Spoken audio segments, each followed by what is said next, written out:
مسلمان غیر مسلموں کے بارے میں نے عرض کر دیا، وہ باہر ہے یا اندر ہے، ان کے ساتھ بنیادی تعلق ایک ہی ہے۔ جو مسلمان ہیں، اب یہ جو ہمارا پورا فقہی پس منظر ہے وہ اس میں حکومت جب قائم ہوتی ہے تو حکومت قائم ہونے کا ایک پولیٹیکل سائنس میں آپ مطالعہ کرتے ہیں، یعنی آپ یہ کہتے ہیں کہ چونکہ انسان کے پاس اختیار ہے اور اس کا وہ سوء استعمال کرتا ہے، اس کے نتیجے میں جان مال آبرو کے خلاف تعدی وجود میں آتی ہے، تو اس وجہ سے انسان نے اس مسئلے کو حل کرنے کے لیے ایک طرح کا ایک کانٹیکٹ سا وجود میں آ گیا، اور اس سے یہ حکومتیں پہلے قبائلی سطح پر بنی، پھر آہستہ آہستہ سلطنت عام میں بدلی، پھر منظم ہو گئی تاکہ انسان کو امن فراہم کیا جا سکے۔ تو بنیادی طور پر امن اور انسان کے جو بنیادی انسانی حقوق ہیں ان کی حفاظت کے لیے حکومتیں وجود میں آئی ہیں۔ لیکن یہاں نوعیت بالکل مختلف ہے۔ یہاں پر جب حکومت وجود میں آتی ہے تو وہ اصلاً کس لیے وجود میں آتی ہے؟ وہ اصلاً اقامت دین کے لیے وجود میں آتی ہے۔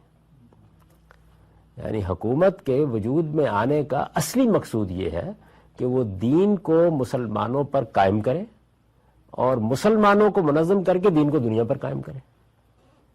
تو حکومت کا جو اصلی مقصود ہے وہ یہاں یہ نہیں ہے محض کہ وہ امن فراہم کر دے، یہ کرے،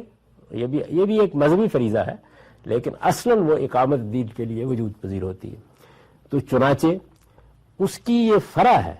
اس تصور کی یہ فرع ہے کہ جو لوگ مسلمان ہونے کا اقرار کر کے اس حکومت کے اندر موجود ہیں ان کو پھر اسلام کے تمام احکام پر رضاکارانہ عمل تو کرنا ہی ہے، نہیں کریں گے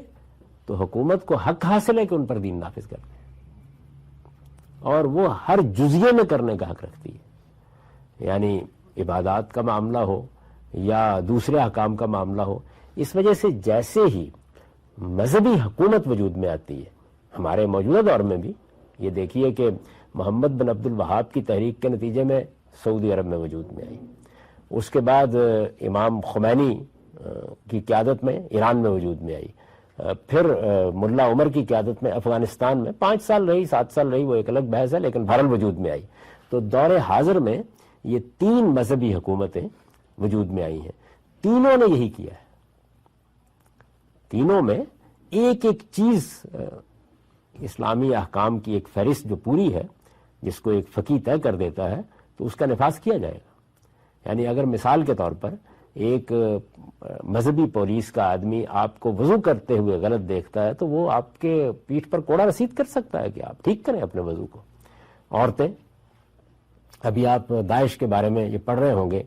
کہ وہاں پر انہوں نے ایک خاتون کا بیان کر رہے ہیں، BBC پر بھی موجود ہے، کہ وہ گھر سے نکلتی ہے، اس کا میاں اس سے یہ کہتا ہے کہ تم نقاب اوڑھو گی تو پھر میں لے جا سکتا ہوں، اس کی وجہ یہ ہے کہ ورنہ کارروائی ہوگی ہمارے خلاف۔ تو وہ جا کے ریستوران میں بیٹھتی ہے تو وہاں وہ نقاب اٹھا دیتی ہے کھانا کھانے کے لیے، تو ریستوران کا مالک بھاگتا ہوا آتا ہے اور وہ یہ کہتا ہے کہ آپ رائے کرم نقاب لے لیں، کیونکہ ورنہ ابھی وہ لوگ اگر آ گئے تو کارروائی کریں گے۔ یہ ایک مذہبی فریضہ سمجھا جاتا ہے کہ دین کے جو احکام ہیں آپ ان کی خلاف ورزی نہیں کر سکتے اس حکومت کے اندر، اور اگر ایسا کریں گے تو چونکہ اسلام ایک ریاست ہے بنیادی طور پر، تو آپ اصل میں اسٹیٹ لا سے، یعنی دیکھیے نا، جب یہ تصور آ گیا، مولانا مودودی نے اس کو ایک نئی تعبیر ضرور دی ہے لیکن تصور پہلے سے موجود ہے، انہوں نے اس کو ایک جدید زبان دی کہ جس طرح ایک اسٹیٹ اپنے قانون کی پابندی کراتی ہے تو اسلام اسٹیٹ ہے تو وہ اپنے قانون کی پابندی کرائے گا۔ جو احکام اس میں دیے گئے ہیں، اگر پردے کے احکام ہیں، اور اگر کوئی آپ کے داڑھی رکھنے کا حکم دیا گیا ہے، یا لباس کے معاملے میں یہ بتایا گیا ہے کہ گھٹنے ننگے نہیں ہونے چاہیے مثال کے طور پر، تو جو بھی میں چھوٹی چھوٹی باتیں، اسی سے وہ فرع نکلتی ہے کہ محرم کے بغیر عورت کیسے داخل ہو سکتی ہے حج کے لیے، عمرے کے لیے۔ تو یہ جتنی قانون سازی ہے وہ اس اصول پر کی گئی ہے کہ کسی جگہ پر بھی جب ایک اسلامی حکومت قائم ہو جاتی ہے تو اسلامی حکومت کا مقصد ہی یہ ہے کہ وہ دین کو قائم کر دے، اقامت دین کے مقصد سے قائم کی جاتی ہے۔ اس نے غیر مسلموں کو محکوم بنا کے رکھنا ہے اور مسلمانوں کو دین کا پابند بنا کے رکھنا ہے، دین کا پابند بنا کے رکھنا ہے۔ اس کے بغیر ملت انتشار کا شکار ہو جائے گی۔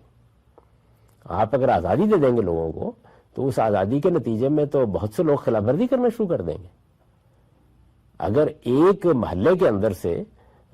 بازار میں شاپنگ کرنے والی ایک خاتون نے نقاب اوڑھا ہوا ہے اور دوسری نہیں اوڑھا ہوا ہے تو وہ تو ترغیب دے رہی ہے اس کو. تو اس لیے اس نے اپنی مرضی سے اوڑھا ہوا ہے, اس کو ریاست نقاب پہنوائے گی.